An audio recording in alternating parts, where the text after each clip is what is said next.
If you think money can't destroy a family, you've never seen a daughter lock her own mother out of the house. Emma Carter stood at her father's funeral in Seattle while the rain poured down, watching everyone comfort her mother Linda. And for the first time in her life, she felt invisible again.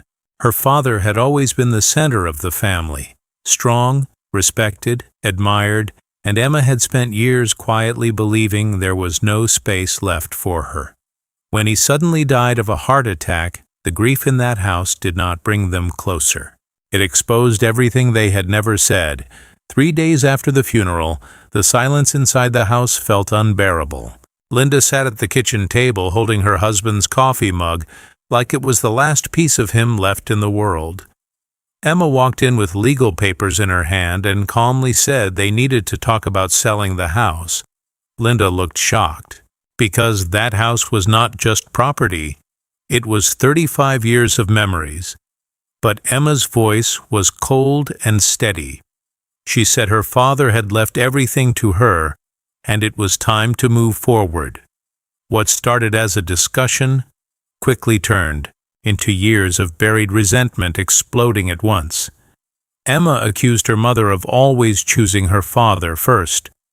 She said she grew up feeling unseen and second best. Linda tried to defend herself, insisting she had always loved her daughter. But pain speaks louder than logic, and Emma had already decided what her childhood meant. The next morning, Emma changed the locks. When Linda returned from the grocery store, her key would not turn. She knocked gently at first, thinking it was a mistake, but when Emma opened the door halfway and told her it would be better if she found somewhere else to stay, the truth settled in. Linda did not scream. She did not argue.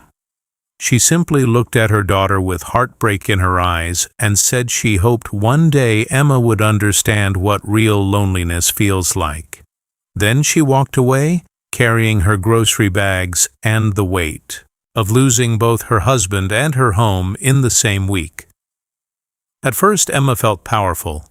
She repainted the walls, bought modern furniture, invited friends over, and posted pictures online about new beginnings. The house looked brighter, cleaner, more expensive, but at night the silence echoed through every hallway. There was no soft sound of her mother watching television, no smell of home-cooked food, no quiet presence in the background. Freedom felt different than she imagined. It felt empty. 3 months later, she received a phone call from an attorney, who explained that although her father's will left personal assets to her, the house had been placed in a living trust years earlier under Linda's name.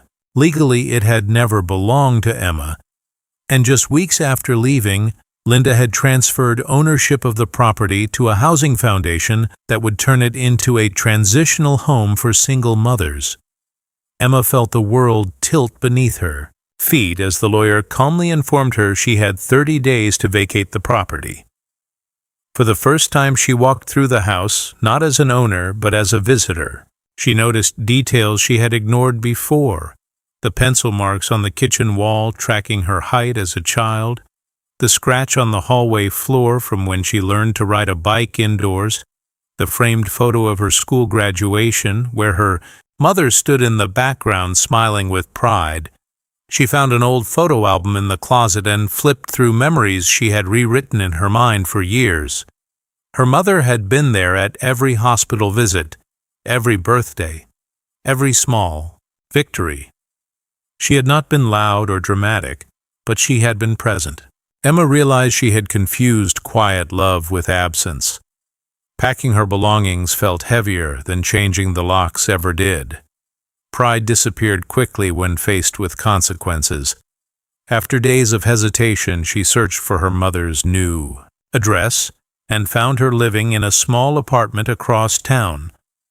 When Linda opened the door, they stood in silence, both carrying pain neither knew how to measure. Emma finally asked why she did not fight back or tell her the truth about the trust. Linda answered softly that she did not want to win against her own daughter. She said sometimes people have to lose something to understand its value. Emma broke down and apologized without excuses. She admitted she had been jealous of her own father and insecure about her place in the family. She admitted she had built a story where she was the victim because it was easier than admitting she felt small. Linda listened quietly and then asked whether Emma was sorry because she lost the house or because she almost lost her mother. This time there was no hesitation. Emma said she was terrified of losing her. In the months that followed, Emma volunteered with the housing foundation that now owned the house. She helped repaint the same walls she once claimed as hers and watched single mothers move in with their children, carrying nothing but hope and a few suitcases. Standing there, she understood something she had never understood before. A house can be owned on paper, but a home is built through patience, sacrifice, and forgiveness. 1 year later, the building reopened as a safe place for families starting over. Emma stood beside her mother at the small ceremony and realized the greatest inheritance her father left behind was not property or money, but the chance to choose love over pride.